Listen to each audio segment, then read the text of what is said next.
Good morning, Mr. Mayor. My first question regards your gubernatorial aspirations. I'm curious how you balance your job responsibilities over the next 2 months with your desire to run for governor. Do you wait until the mayoralty ends before formally jumping in? How are you thinking about that issue?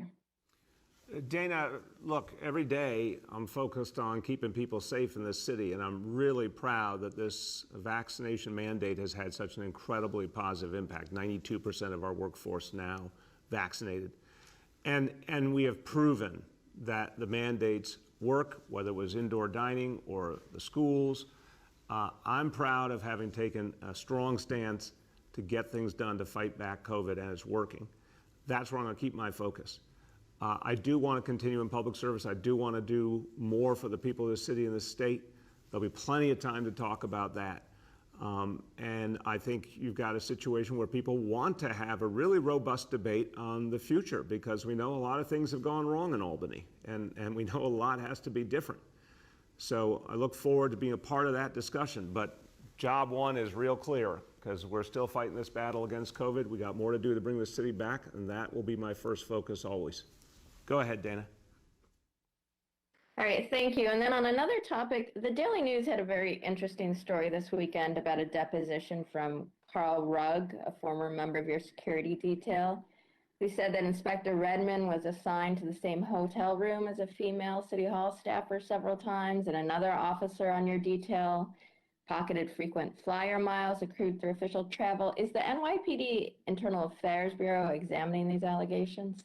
Dana, that story was extraordinarily irresponsible and inaccurate, just wrong on so many levels, including when the woman involved was asked if there's any truth in it. She said outright no, and there didn't seem to be any interest on the part of the reporters in acknowledging that the people most affected said it's just not true. So no, that's I've heard nothing worth following up on because it's so blatantly inaccurate. Our next question goes to Kevin with AM New York. Good morning, Mr. Mayor. How are you? Good, Kevin. How you doing?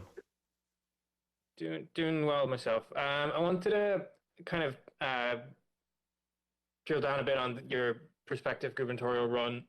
With Tish James in the field, possibly Jumaane Williams, you'll have to contend for votes in your own backyard in New York City and places like Brooklyn and Queens. What do you think would set you apart from these two candidates, one that is already declared and another that is highly likely to declare?